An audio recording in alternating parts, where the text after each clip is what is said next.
Well, good morning. My name is Dan Kennedy, CEO of the NAIOP New Jersey chapter. I'm here to welcome you to our labor partnership webinar.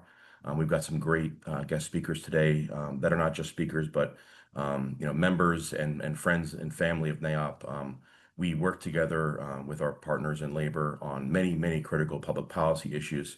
One of my priorities for the organization is to make sure that our partners in labor have a feeling that we're willing to work with them and create some educational opportunities to make our members aware of opportunities that they can prepare and present. And also, my hope is that after a session like this, which is being recorded, so for the participants that are joining us live, thank you. And also, we will be sharing this with our entire membership. So my hope is that you'll learn a little bit today, and then you can let me know or Kate or Steve know directly down the line for opportunities to have deeper discussions about specific projects, perhaps, and that we can then grow the relationships that we have with our partners in the labor community over time. Next slide, please. We want to thank our master sponsors, all of which are shown up here on the screen. From our platinum to our bronze membership, their support of NAIOP enables us to do educational programming for very affordable or no charge to our members. And we are aspiring to bring new and different programs to you. And this is an example of one of those programs. So thank you so much for our 2025 master sponsors. Next slide, please. Some just calendar updates for our members. Next week, we're getting ready for an amazing golf event at Canoe Brook. The week after, we're going to be having both candidates for governor attending a candidates symposium of such, and then a broad perspectives panel from our partners in the business community. And then next, we have in October another session on AI. Instead of talking about the big picture on AI, we're going to be doing a deep dive in how the commercial real estate industry is using AI tools now. We'll have lessons from early implementation, expert presenters, and we're going to highlight practical implications across the industry. We are not going to be doing a deep dive and talking about how AI is going to be changing society. At this session, we are going to be helping that we can talk about AI deployment, practical applications, and how you can use these tools that are available to support your operations. And that's on October 16th at the Embassy Suites in Berkeley Heights. Next slide, please. Then we're announcing on Monday, November 3rd. Stay tuned for more information on this later in the week. We'll have our awardees announced Monday, November 3rd at the Hilton East Brunswick, which is right adjacent to our office here, right off of Exit 9. It's going to be our President's Awards and Hall of Fame reception. Next slide, please. All right. So it's my honor to present Kate Gibbs, Steve Gardner, and Brian Barry. Kate is with ELEC 825. Steve's with Liuna Lessett. And Brian Barry is from LCOR. I think Brian's going to kick it off with a little bit of an introduction of a key project and tell a little bit of a story. And then Kate and Steve are going to add some color in terms of how the labor relationships really helped that project get approved and built. With that, I'm going to say again, thank you to our master sponsors. Remind you that this is being recorded, and ask Brian to take it away. Great. Thanks, Dan.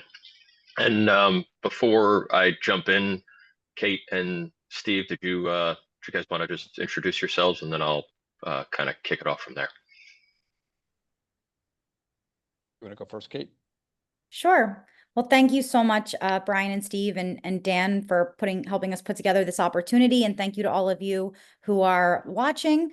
I think today's program will be really informative and interesting. The Operating Engineers Labor Management Fund, ELEC 825, along with the Laborers Labor Management Fund, has been actively engaged in the LCOR redevelopment project since my very first week at working for ELEC 825, which is a labor management fund.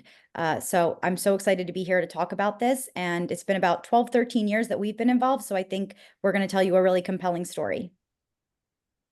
Hi, and I'm Steve Gardner. I'm the director of New Jersey LESIT. It's the labor management organization for the laborers.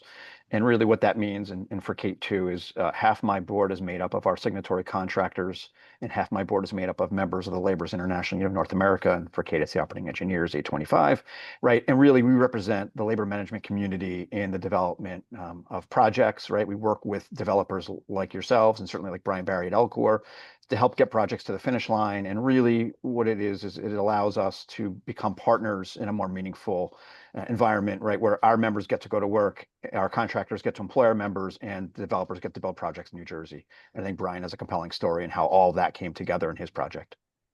Great.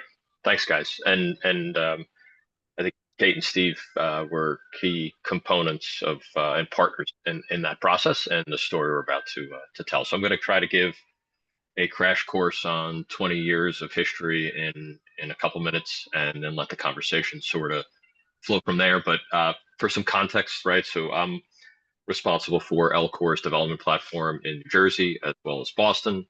For those of you who don't know, LCOR, fully integrated real estate development company with 48 years of history, and pursue ground up development, public-private partnerships, and acquisitions of existing assets in core markets up and down the East Coast. So Hoboken Connect is a public-private partnership between LCOR, New Jersey Transit, and the city of Hoboken, and includes a mix of private development and public infrastructure improvements. So on the private side, you have a 386 unit residential building, which is currently under construction, coming out of the ground. There's a proposed office development site, which we're actively pre-leasing. And then there's a series of public infrastructure improvements that are both city focused as well as transit. So city is right-of-way improvements that include resiliency and a host of at-grade improvements to just improve the connectivity between the city and New Jersey Transit's Hoboken Terminal. You have New Jersey Transit's bus terminal, and then the historic preservation of 107-year-old ferry terminal building and Warrington Plaza. With the exception of the office building, all of that work is currently under construction and being advanced in partnership with folks from both Kate and Steve's organization, as well as a host of other unions. And they were, and in particular, the operating engineers in LAIONA were instrumental in making this a reality and all of this work moving forward today. And it was their support and partnership that was key and critical throughout that process, as well as counseling for myself during the course of that period of time. But to go backwards a little bit, to just have some context, and I don't think you can ever do this project the justice it deserves for 20 plus years of history, but try to give it a shot. As everyone on this webinar is aware, right, New Jersey development is not easy for a host of reasons, and I'm sure everyone has their own story or challenge for their particular set of circumstances that they had encountered over a period of time. This project dealt with all of that and then some. Between the public agencies that were either directly impacted by this, be New Jersey Transit sitting within and adjacent to, right, one of their most active multimodal transportation hubs within their system, path infrastructure, and then arguably one of the most difficult cities to build in, with high barriers to entry in Hoboken. And then there was a series of macro challenges that also played a role in that process, and challenges that had to be overcome over the course of the last 20 years. So back in 2005, LCOR was designated the master developer by New Jersey Transit, and it took 9 years to get to the approved redevelopment plan with the city. I thankfully was not involved during that period of time. I got started on this in 2016, so I didn't have to live through all the history and drama of that process. But you had, during that period of time, financial crisis, Superstorm Sandy, 3 mayors, one of which was arrested, 7 executive directors at Transit, and then I think we've transitioned through 3 governors during that period of time. Plus, and Katie and Steve probably have a better feel for this, but at least last count I had was over 30 plus community meetings of various scale and size over that period of time. But each of those challenges, right, that we had to overcome in this process got more complicated by the fact that we were in the city of Hoboken, within New Jersey Transit's property, above path infrastructure, working with the DEP on RBD flood wall, Army Corps permitting because we were building in the Hudson, and historic preservation because the ferry terminal building itself is on the National Registry.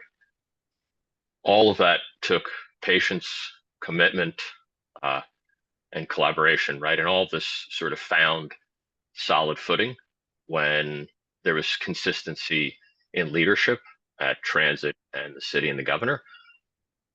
But none of that would have been possible without the support and partnership of these two organizations. They were the one constant throughout this entire process, going back to the beginning of this project from its inception in 05 through to today. So it was through our work with LIONA, with the operating engineers, that we were able to stay committed while they continued to support us in this effort to raise the significance importance of this project and be true partners throughout that process. So that is my, like I said, I don't think I can do 20 plus years of drama any justice here, but that's for folks to just have some context around, right? This was a long, tedious, right, laborious process that had a lot of ebbs and flows. With every success was met with a new challenge. And, you know, at every step of the way, we knew we had a partner in this process, in Katie and Steve. So, you know, I can't thank them enough for being there with us through that process. Is that fair, guys? As far as I'm sure I left out a lot of details in between, but fair summary of what we kind of experienced and had gone through. Yeah, I think you did a really great job summarizing, Brian. Would you mind maybe elaborating on the partnership and how our staff members kind of became like additional government affairs folks to help navigate all of the different levels of government and the really intricate maze that you kind of outlined? Sure. So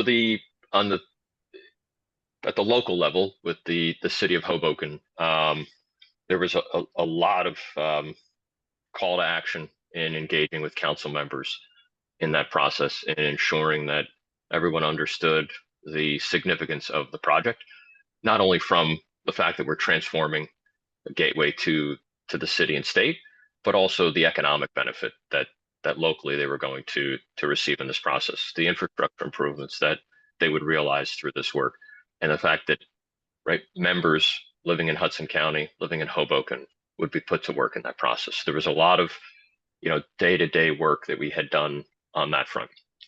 On the public infrastructure side, so the New Jersey Transit improvements were funded by $176 million of state funds that were allocated across a series of New Jersey Transit improvement projects.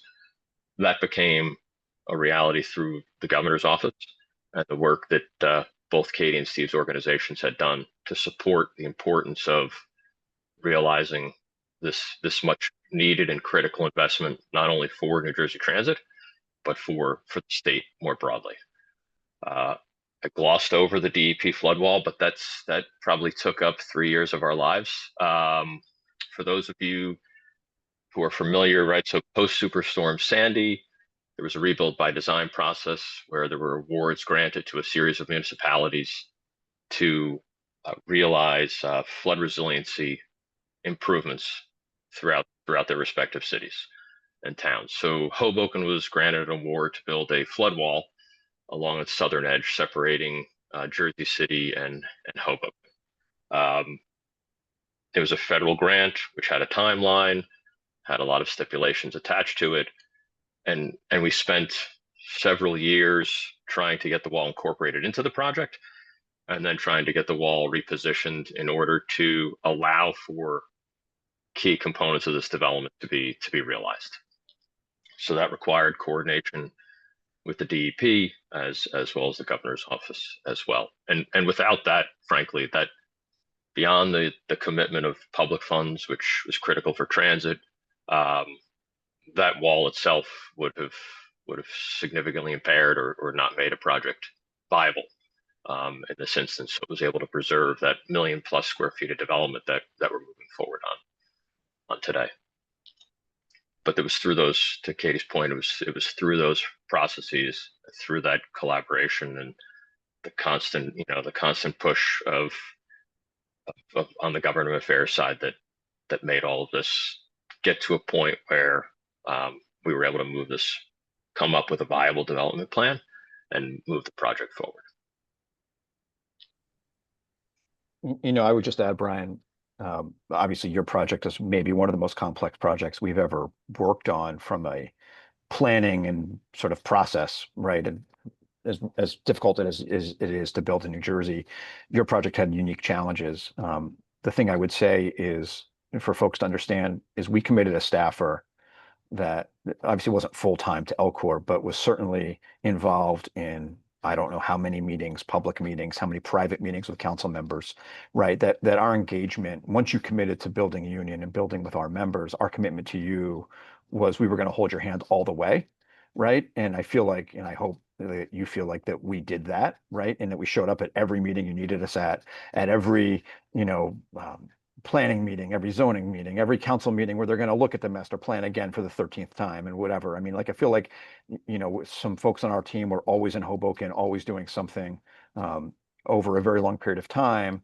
And like, we sort of built this partnership and a model for a project on how we want to operate with all our partners, right? Every project is a different size and scope, and our level of commitment on everything, similar to how a developer operates, has to be different. But when you tell us you're going to build union, like, we are willing to engage meaningfully, right? Not just, oh, we're going to help, we're going to send a workforce. We're willing to engage meaningfully at every step of the way to get you to the finish line, because you building is the only thing that puts our members to work. And if you're not building, we're not working.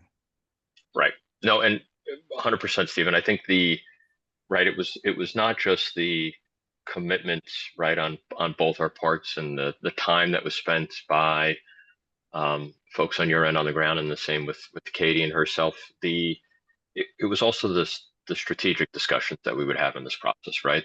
That this required a lot of thought and planning, and kind of 3D chess sometimes on figuring out what move to make next, on how to manage this efficiently.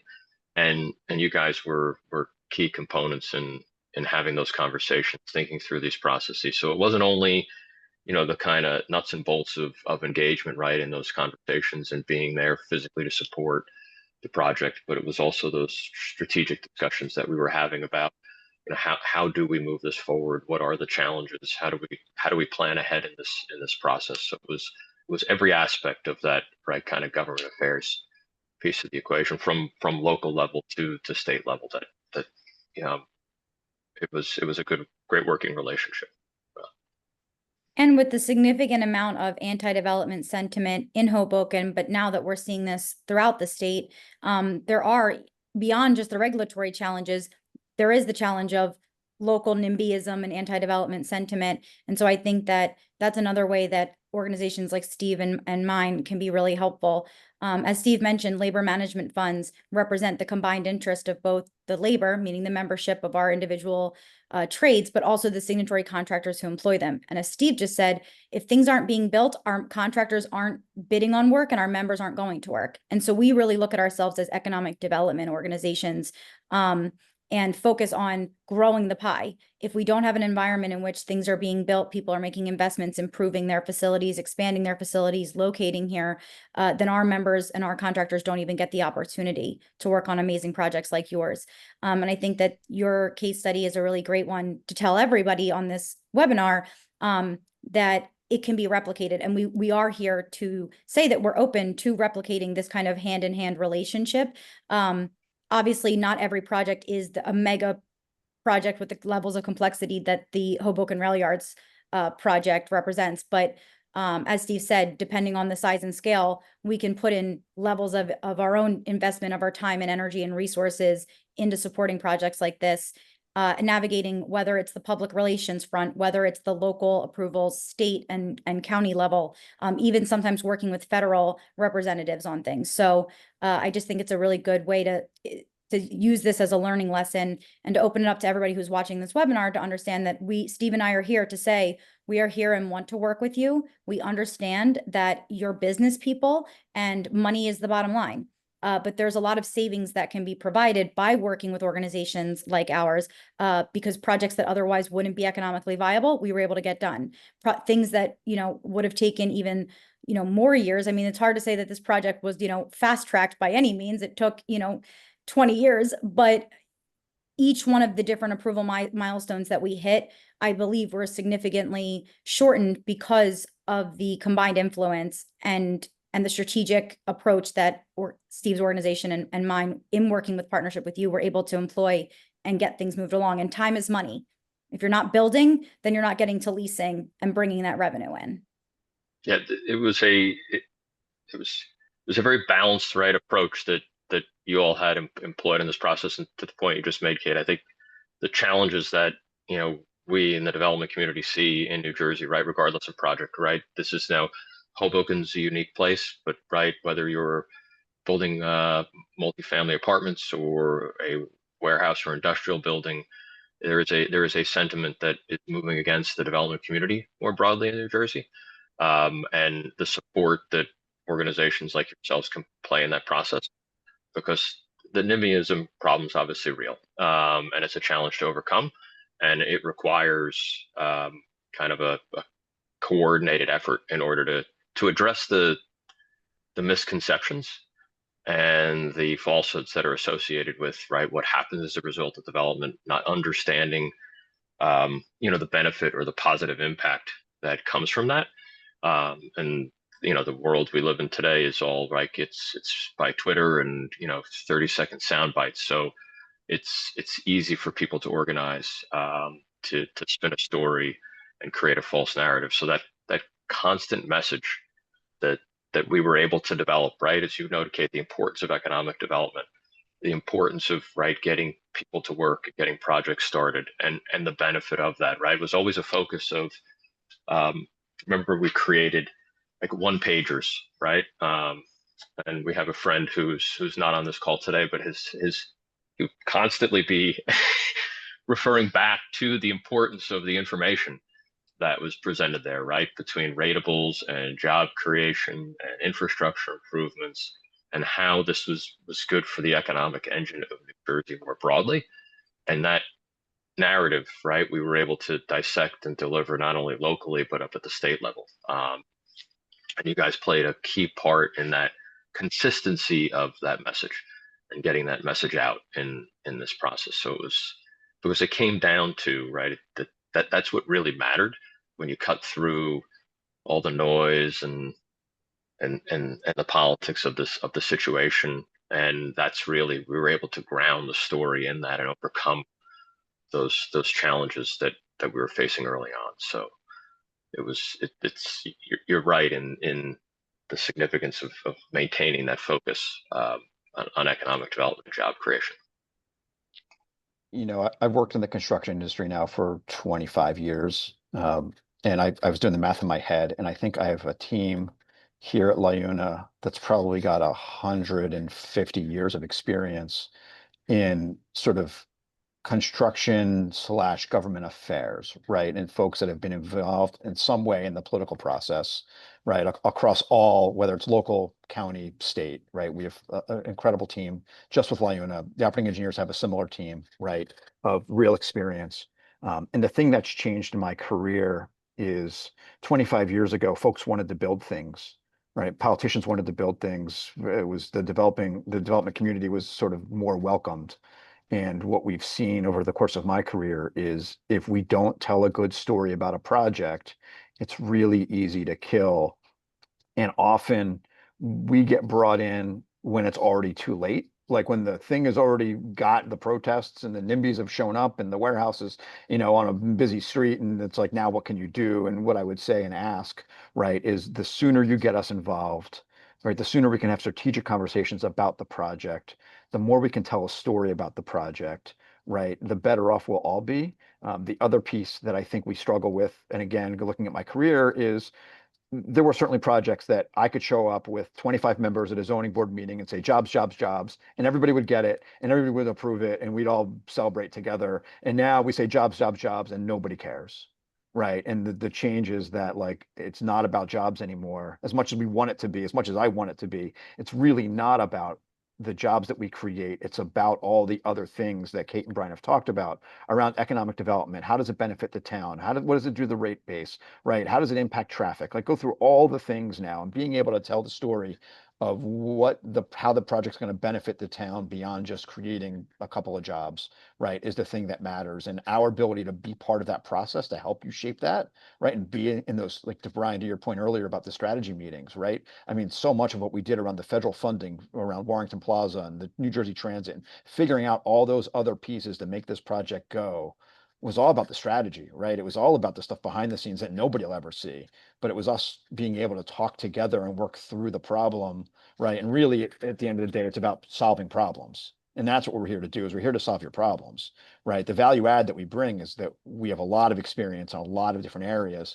And if we can solve your problems and troubleshoot for you in advance, then it makes it, even if, I mean, it was Brian, it was painful with you guys, right? In the way Hoboken sort of just dragged this, the local rule problem that we have, right? And look, and it's why we're members of NAIOP. It's why we engage with NAIOP, even though you guys, a lot of the developers that used to be union aren't union anymore, but the development scheme has gotten so hard, and NIOP does such a great job, and Dan Kennedy is doing such a great job on the regulatory side, right? And dealing with what's coming down the pike and trying to get ahead and trying to build a scheme in New Jersey that can work for all of us, right? And so the more that we can be partners together, the better we'll all be. And I think that's part of this webinar today, is to say, look, we don't always agree on everything, and and folks want to build, in maximum profit, and I get all of that, but there's real value that we bring to the table that maybe you don't see up front, but gets baked into the equation, because if it takes you an extra 5 years, you would have saved that money working with us sooner, right? Or maybe you don't get off the ground, where we can lend political capital and lend political muscle, and we can be another voice in an argument to tell a story about your project and why it's so good. And I think in the LCOR case, right, I mean, we just had such a great story to tell in such a complex problem that it worked really well. But I think as much as you're a unique project, you're not unique. We can replicate that model over and over if folks are willing to engage and have that conversation with us. Yeah, development's become political, right? In most contexts, right? It's that, and that's a big part of the process, and that's not what we do, right? We build buildings and we operate them. So there's that piece of that partnership that's important. Sorry, Kate, I cut you off there. No, I think what you said was important. I just wanted to highlight when Steve said, getting us involved early is really critical. We have to create that partnership and set those expectations early on, so that we can fully get ourselves invested and involved and work together on that strategic approach. It's always much better to start at the very inception of a project or early on than it is, as Steve said, once you already have kind of local organizations fighting it, or even if they're larger organizations, because we've seen here in New Jersey, sometimes it is a NIMBY local issue, and sometimes it's more ideological. So we want to make sure that we get involved as early as possible, and that way we can provide the most value and the most economic value. Because yes, we understand that union labor does come with a cost, but as Steve just said, being able to move a project more quickly can save time and money. And we're here to say that not only do we provide all of these services that can help make a project go from conception to reality, we also have additional tools in our arsenal. We can work with our signatory contractors to be more cost competitive. So you get all the benefits that we've just outlined, all the benefits of the highest level of skill,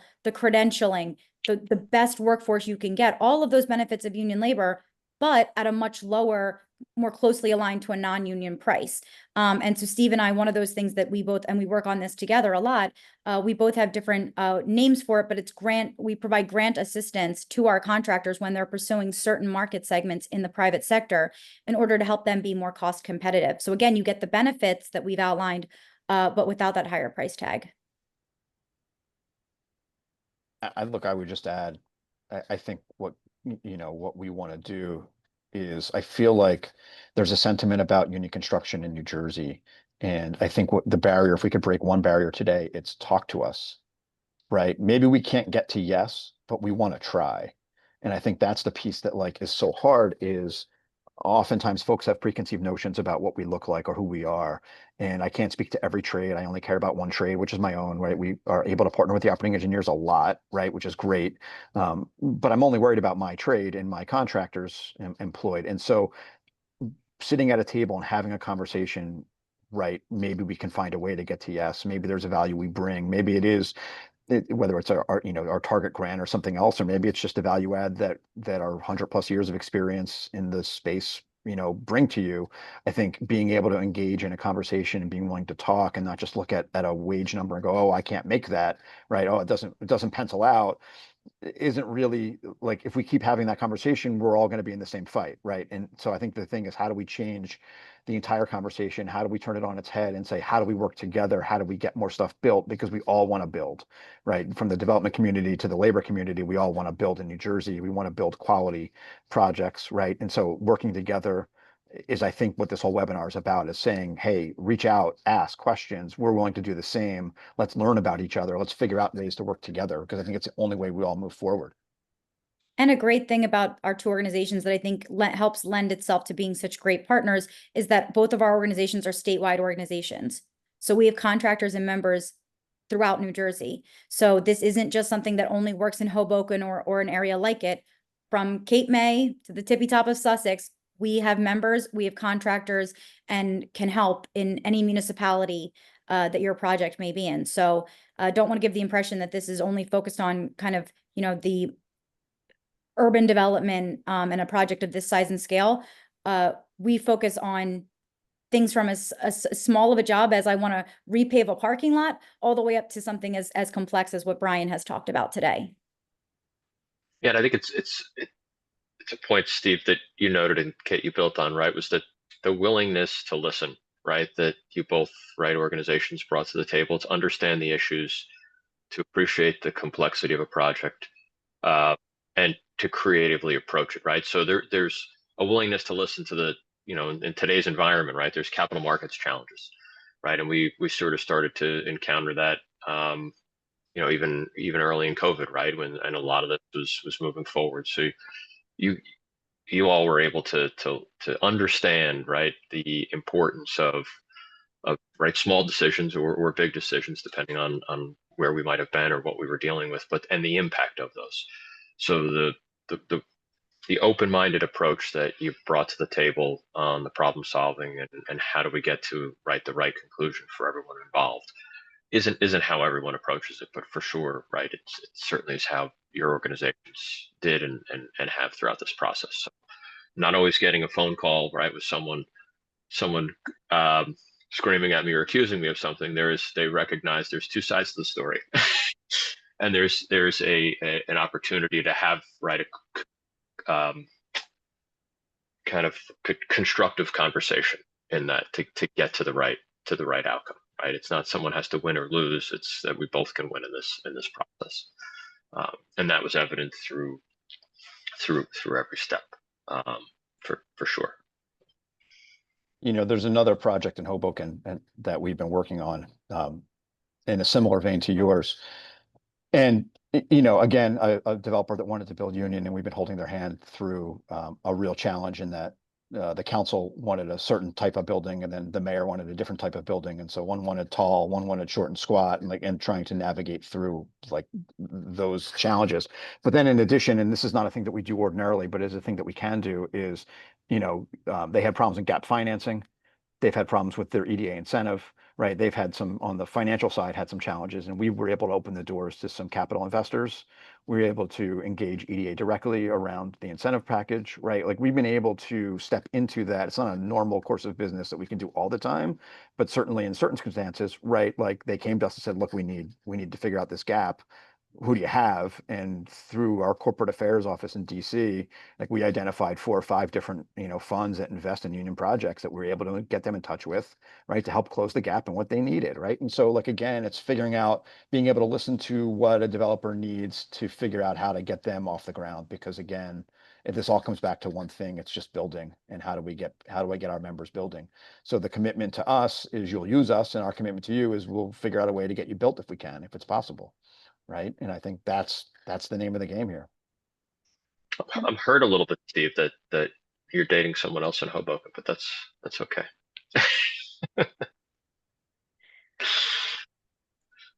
Sorry, Kate.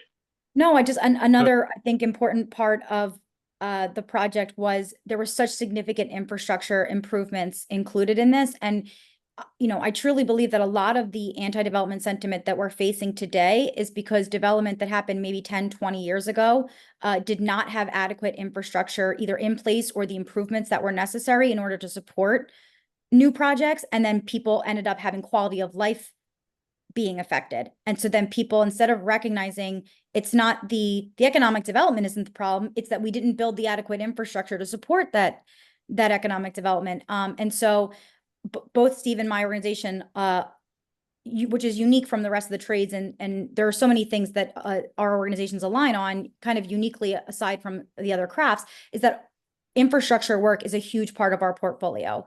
We focus really heavily on, we build every type of infrastructure there is. So whether that's transportation infrastructure of all kinds, water, utility, energy utility work, we both have a really keen understanding of infrastructure, and not just the building of it, but the planning, the government involvement in the public-private partnerships of some infrastructure, and understanding how important it is not only for the project to be successful, but moving forward, if we don't make the responsible infrastructure improvements that are necessary, it will affect quality of life, and NIMBYism and anti-development sentiment will only get worse.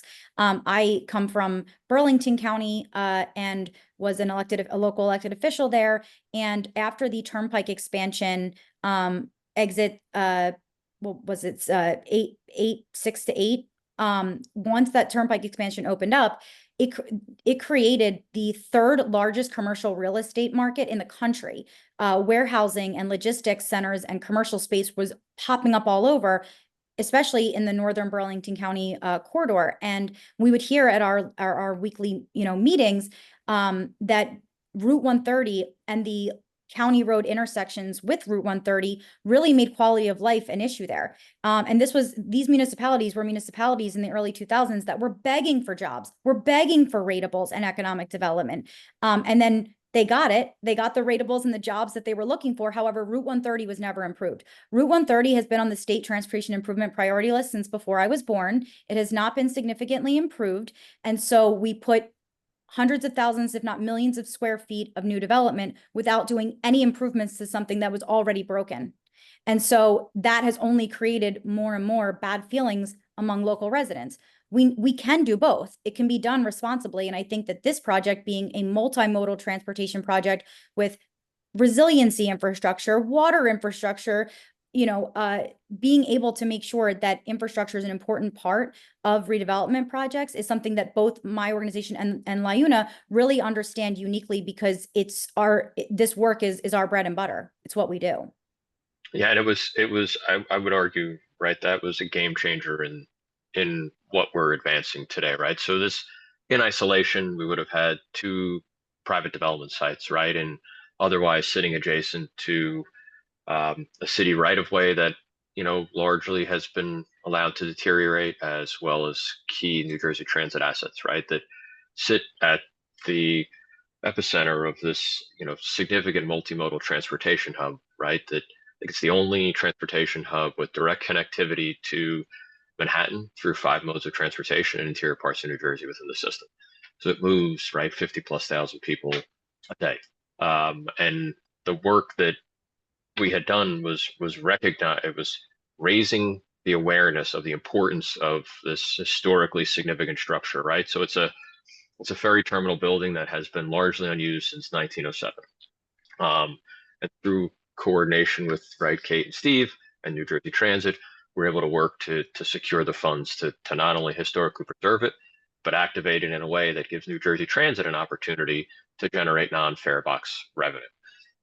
Creating this waterfront plaza that's otherwise been a parking lot for probably the last 20 to 30 years, and transforming this otherwise disinvested area into an asset, right? Not only for New Jersey Transit, but for the city and for the state, and touching on all of those, right? The importance of resiliency, the importance of historic preservation, the importance of creating a sense of place in the southern end of Hoboken, importance of intermodal connectivity to New Jersey Transit, right? Between path and ferry, bus, light rail, heavy rail, all of those different components, making this about people.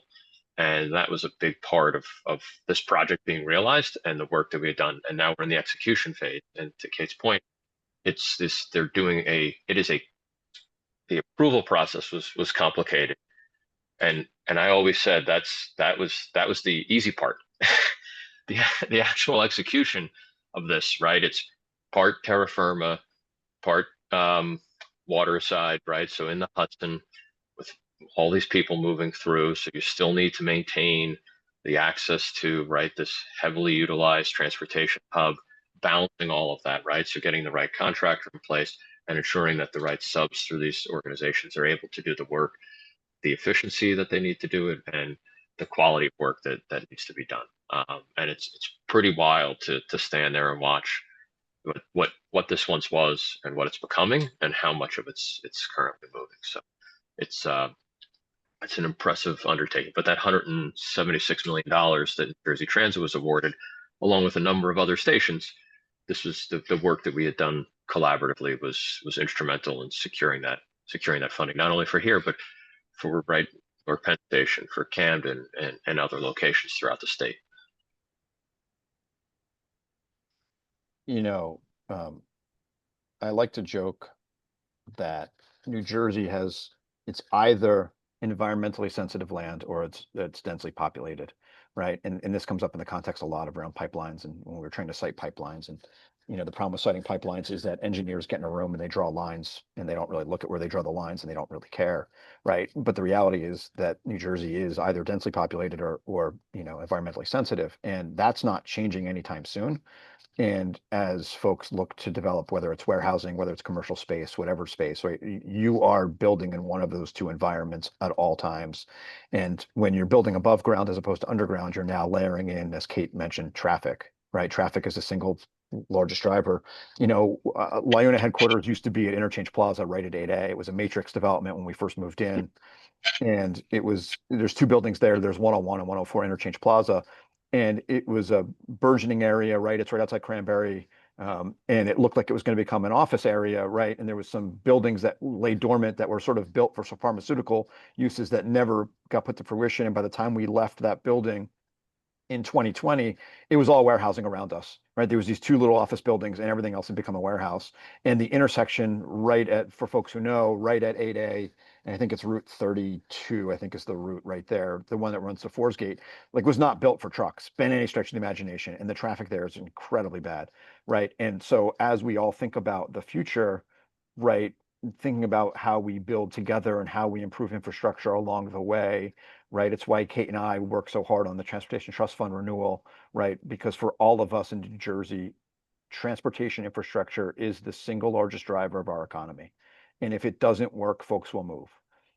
Right. We have a geography that puts New Jersey smack dab in the center of the world, right? Within 24 hours in New Jersey, you can reach half the nation's population, right? And so logistics for us is so important.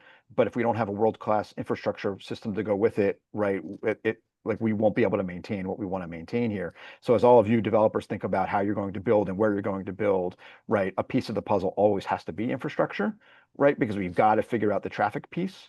And it's solvable, by the way. It's not that it's not solvable. It's completely solvable. We just have to be willing to engage in a conversation to talk about it.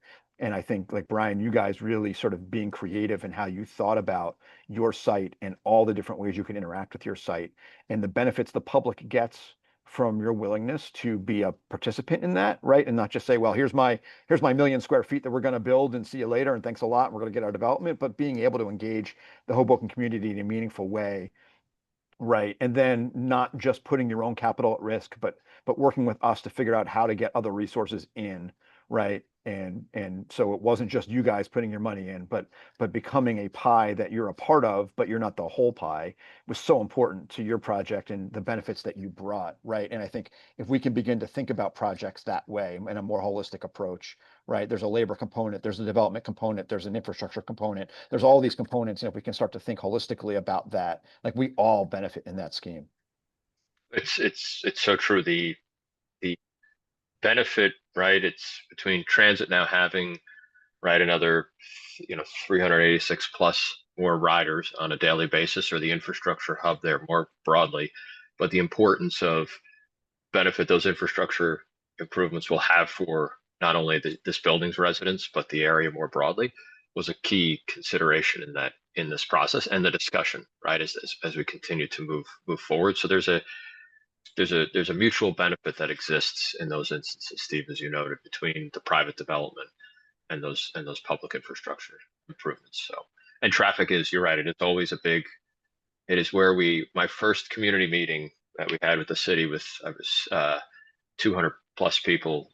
Everything was going smoothly until someone asked about the traffic impact study, and then all hell broke loose. So, but in that instance, we ended up with no parking, right? Because we emphasized the importance of where we were sitting above a transportation hub, who the likely renters are, right? The 20% affordable component and the importance of access to transportation. So, but infrastructure and the infrastructure improvements, and it's not only the building itself, right? It's the environment outside that's going to play a role in how successful we are in leasing and operating that. So it's critical to the broader environment that we're trying to create down there, for sure. And one last thing to add before we wrap up and go into questions and answers. Something else that I think is important is that the laborers and the operating engineers often engage politically at all levels of government. But the approach that we took here in Hoboken was to not only create personal relationships with council members and planning and zoning board members and the mayor's office, we engaged politically in that local race and did so apart from our other brothers and sisters in the trades. And so the rest of the Building Trades Council had one opinion about a candidate support. We decided to go and back Mayor Ravi Bala, and being engaged in that local political race for mayor really changed the dynamics there for the project. In the previous administration under Mayor Zimmer, we weren't even able to have any meetings with members of staff to have conversations. And so by getting involved politically, we were able to move the needle governmentally. And again, we were able to do that not being in lockstep on this one with the other trades, but because of the strategic conversations and our early kind of partnership, we realized that this was the best thing for the project. And so we put our money and our where our mouth is and our boots on the ground and really put in those resources to make sure that we had the right political relationships to make this project a reality. And I would just add on the politics for folks, right? Obviously, building trades members globally, locally, we're viewed in a partisan way, right? There's a partisan lens, but what I would say is that for our members in particular, right, like we vote and endorse and support candidates who want to build things, whether they're Republican, a Democrat, a Libertarian, we really don't care, right? We want them to be supportive of our issues. And so we cross all political spectrums, right? So like, yeah, in some races, we're clearly partisan and we're clearly on a team and there's clearly things that we do, but across the spectrum, we support candidates of all walks of life and have had good relationships across the board, and we continue to hold good relationships. And so again, like, yeah, and Hoboken in particular, like, yes, we got involved in a crazy mayor's race and we stood out from the crowd and we backed the candidate that we knew when no one else agreed with us was going to be the best candidate to get us to the finish line. And that's borne out. But we're willing to make those choices every day in what we do, because the only thing that matters is putting our members to work and putting our contractors to work. We're not here to be the Democratic or the Republican Party. We're here to put our members to work. And so the candidates that do that are the ones that we support and that we will engage meaningfully and have the ability to engage meaningfully all up and down the state. And to Kate's point, we run from Cape May to Sussex, and don't let that, we have 20,000 members in the state of New Jersey, just in LiUNA, right? And they live everywhere. And so like we need to have people at a zoning board meeting in any town in New Jersey, and we have local residents that live in those towns. The political support that you all had provided in that process was surely instrumental, right? Like I said, development in the state has become even more political and divisive. So having those relationships and that commitment played a key role in bringing balance to moving this forward. So hugely helpful. Yeah, and we're seeing that local races are being decided not on partisanship, but on development issues. Right. And so that is only going to make it more challenging for every person watching this webinar to move forward with projects, because if local elections become all about development, it just puts good, responsible economic development in the crosshairs of politics, which is messy and never a good thing. So I think it's important that those who want to build and want to create an environment in New Jersey where people can invest and build and our economy can grow, having partnerships with the business community and through NAIOP. I just also want to say thank you to NAIOP for kind of bringing us, they were the matchmaker in this scenario, I think, and bringing us together. But it's not about partisanship. It's about making sure that we're supporting, as Steve said, organizations and candidates and elected officials that are supporting the things that put our members and our contractors to work. And for all of you, that means supporting projects that can be built and help enhance communities. I'm gonna just jump on and say we have no questions yet. You're welcome to log any questions you have. We're gonna open it up for Q&A in a second if we have any. Like I said up front, my goal is to really stimulate conversation here, and hope that there's questions and comments that come up afterwards. That as a reminder, in my role as CEO of NAIOP, I consider it my job to help make those connections. My whole team is willing to help make those connections. So if anything here is interesting that Kate and Steve said, and you want to reach out to them, and you don't know how to get to them, I'm your guy. I'll get you to them and their team. I'll say the same thing for the rest of the trades too. I think we enjoy a special relationship with these two trades. And it doesn't mean we don't have relationships with the others as well. So if there's folks you want to meet in the other trades, our relationship's a little bit tenuous at times with some of them, but I always aspire to make friends and solve problems. And that's what you need for me to do as your CEO. So still see no questions, and I'm not looking to filibuster. Any last words that Kate, Steve, or Brian? And Brian, thank you so much. I think your involvement here added so much value. So thank you on behalf of NAIOP for stepping up into this role. And this project is a NAIOP New Jersey award-winning project, and I think it's going to be an example set for other. Maybe others in Hoboken and others in other urban centers throughout the state, not just that prime real estate you have right there at the edge of the Hudson. Yep. I think hopefully it's projects in the future are quicker and cheaper from lessons learned, and we can get to shovels on the ground and go in vertical quicker in those other places because you're so willing to talk about your experiences and help preach from the gospel of density and good infrastructure investment. No, Anything? happy to do it, Dan. I appreciate the opportunity to be here today, to continue to talk about the project, but more importantly, right, to talk about the relationship that I had with Steve and Kate and their organizations throughout this process. So anytime I can have a chance to get on a soapbox and acknowledge that, I am happy to do it, because it would have been a lot of banging my head against the wall for a long period of time without success. So I think they were instrumental and constant in this process for what everyone can see is going on in the Hoboken waterfront today. So exciting times. Steve and Kate, any closing comments? The only thing I would add, first, thank you to everybody that joined, Dan, for putting it together, and Brian for your partnership over all these years.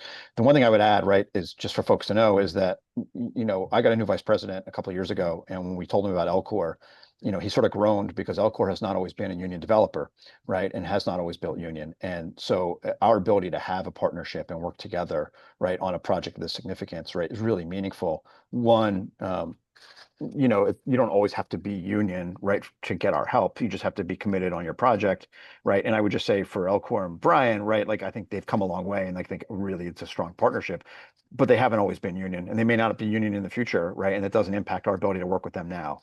And I would just say to all of you, as you're looking at your projects, right, that keep that in mind, that just because, like, look, 20 years ago, NAIOP was primarily a union developer home.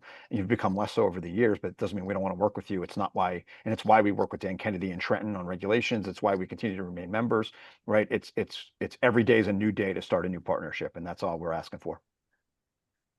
Yeah, I couldn't have said it better myself, Steve. That's exactly the sentiment I have here. I mean, Brian, you're such a good broker, honest, transparent, and a true partner. And I want to thank you not only for all of your great support over the years, but just being on here today and kind of being a third party validator for Steve and I. And Dan, you've done such a wonderful job in your new role here at NAIOP, and just always being willing to, we don't have to agree on everything, but agreeing to facilitate conversations and connections and really look at things from all sides and get to the best possible place. We can't thank you enough. And to all of you who are watching, I appreciate you taking the time to listen to a case study that I think was very successful. We'd love to work with you. I think that the message is clear. Get us involved early, and we are happy to work with you and to bring more of these projects and more of these success stories. Thank you, Kate, Steve, and Brian. All right, we're going to wrap it up here, which is to say thank you again to our master sponsors. A reminder on the calendar of events we have coming up that are flashed on the screen here and are available. More information is available on our website. Next slide, please. Those are our master sponsors. Again, we're super grateful for all the support they provide us throughout the year, both in terms of their time, talent, and treasure. Without the members and their support, we would not be able to deliver the value for all NAIOP members. So thank you so much. Next slide, please. And that's it. Have a great day. Thank you so much for participating in this webinar. We hope to bring you more new and innovative programs in the future. Have a great day. Thank you so much.